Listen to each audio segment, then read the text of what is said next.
Hello my Pokepadawans and welcome to our Week 8 battle video against the Twinleaf Tyrunts. Now, as you will have seen our team analysis video, you know my team, and I'll just go quickly over my opponent's team as well. So as you know, I brought Rotom Wash, Terrakion, Volcarona, Snorlax, Metagross and Mega Sceptile. My opponent brought Swampert, Aegislash, Weavile, Mega Pidgeot, Raichu and Conkeldurr. I was kind of hoping that Conkeldurr wouldn't come because I didn't have much for it, but it did, so what are you going to do?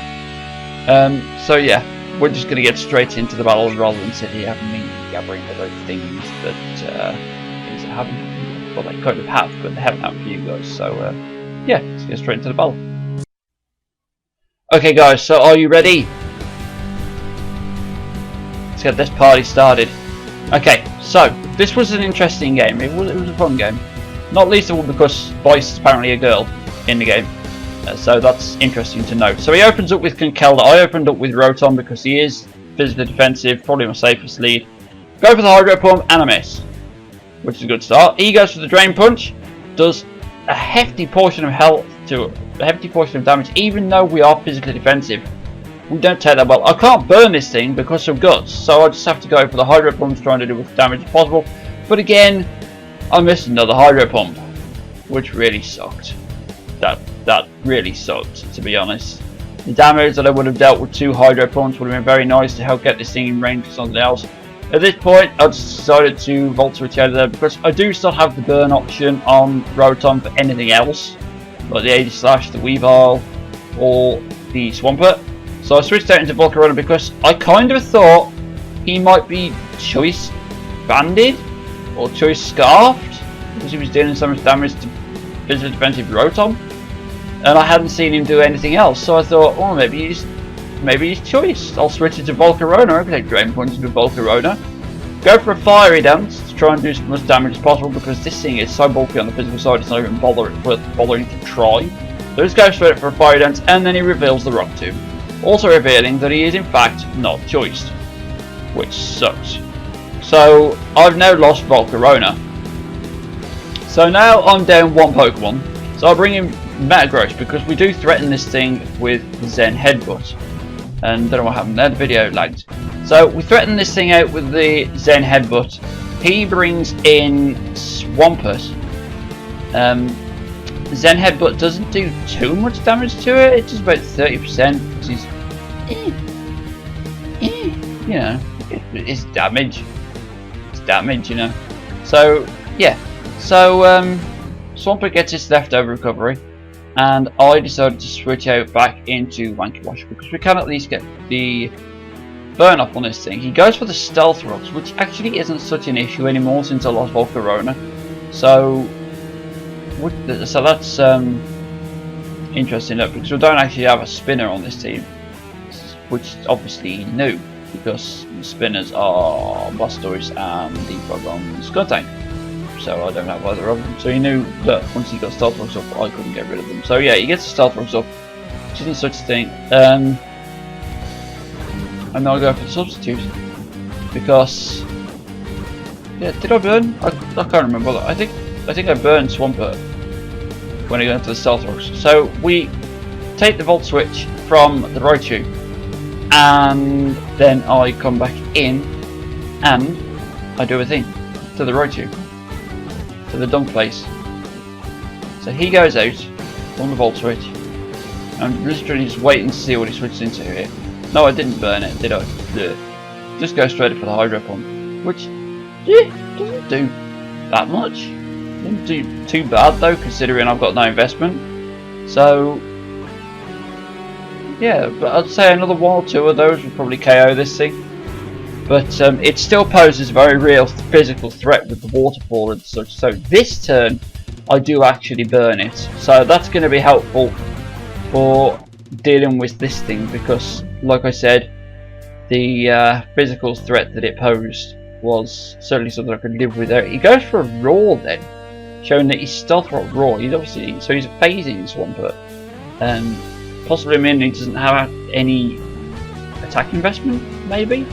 So the burn doesn't actually make that much difference, apart from the fact that it's residual damage.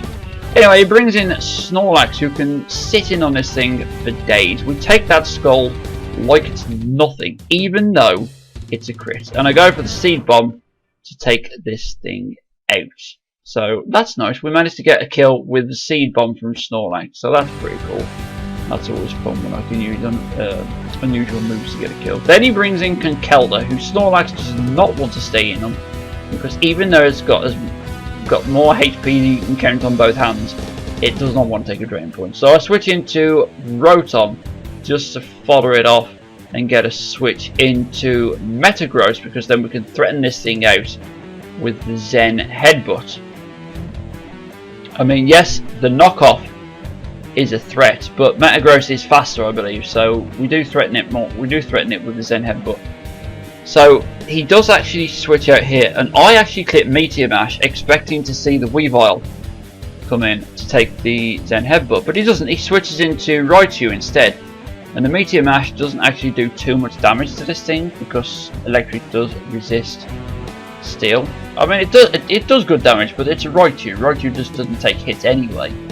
So I switch into Evergreen, wanting to get my Mega Evolution off. It would have been nice if I could have Mega Evolved before this, because it would have meant I didn't have to take any damage from the Volt Switch. But you know what you're gonna do. You just can't be helped. So Swampert's in, Sceptile's in now, so I can use this turn to Mega Evolve, and he brings in Mega Pidgeot. Now at this point I'm in a bit of a sticky situation because I don't have much to switch into this thing. I could switch in Snorlax, but I'm not sure how well it'll take a Hurricane at the level of health it's at. It might even be a 2-hit KO, especially as it crits. So I was hoping he was going to go for a U-turn. So I substitute here, praying that he would go for a U-turn. He doesn't, he just goes straight for the Hurricane. I mean, why wouldn't he? To be honest, why would you U-turn on a Sceptile when you can just Hurricane? Makes no sense. I mean, he got a crit as well, but that made 0.0% squared worth of difference. So yeah, we go for the Dragapult, still about 50% damage to the scene, but it does finish us off with a Hurricane, so that's unfortunate. So Mega Sceptile goes down again without having done really that much. So it's kind of sad to see it go. Then I bring in Snorlax to take this thing on, because with a clean switch we can take this thing on well. And then he reveals the Toxic, which is really unfortunate. Clearly he prepared for the Snorlax with this Pidgeot in the Toxic. So we do manage to get Body Slam off and take this Pidgeot down, but Jabba is seriously crippled by the Toxic.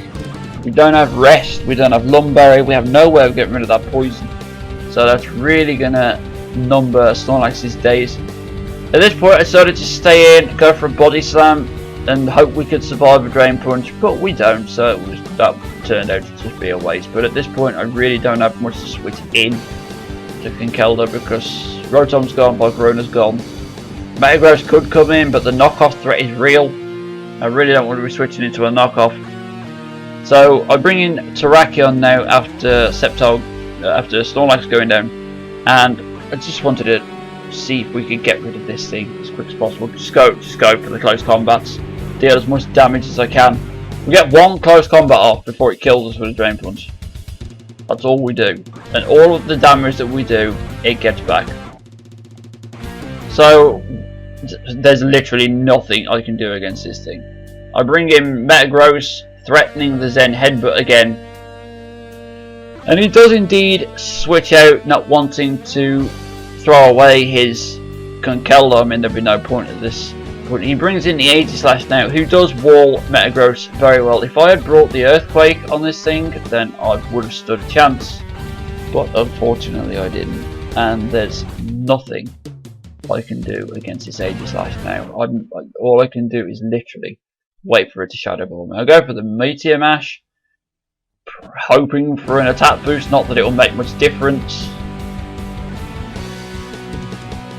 But yeah, he just goes into Blade form, Shadow Balls me, and that just take out Togekiller. So I was pretty much outplayed in this game completely.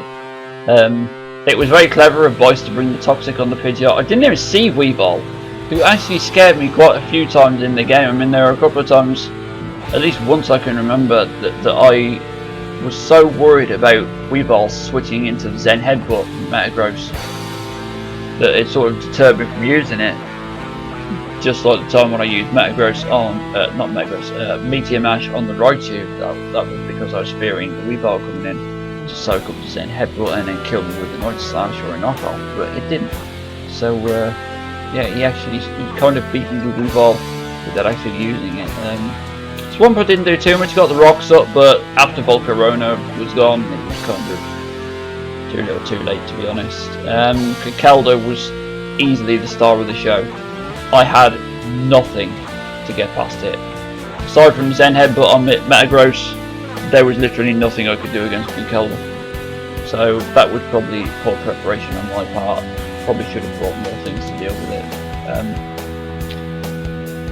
It was probably silly of me to bring Volcarona in against it as well, but like I said, I thought it was choice at the time. I thought it was locked into Drain Punch because that's all it had done. I hadn't seen any Life Orb recoil, so I was completely unsure. So yeah, that's why I did that. So anyway, congratulations to Bice on another win. That brings us to 7-1 now, I believe, in the league rankings. So sitting pretty down on the bottom of the table, keeping that bottom slot nice. Our next battle is against Enzo and the Swiskers, so that's going to be interesting. He is the bulk master of the league scene, so it's going to be interesting going up against all that bulk. I mean, I have a few offensive threats into Terrakion and Volcarona and such, but yeah, going up against all that bulk is certainly going to be interesting. So yeah, thank you very much for joining me in my PokePatrons. I hope you have enjoyed this battle. Leave me comments down below. Let me know what you think I should have done against that Kekelda. I mean, obviously leaving the Volcarona in was a mistake, but you know, like I said, I think it was choice, so there wasn't really much of a deal about it. I didn't see Rock Tomb coming. Stone Edge, baby. Rock Slide perhaps, but not Rock Tomb. That was a very interesting choice on Bice's part. But thank you again for watching. Leave me a like if you enjoyed the video. And I'll see you next time. Bye bye.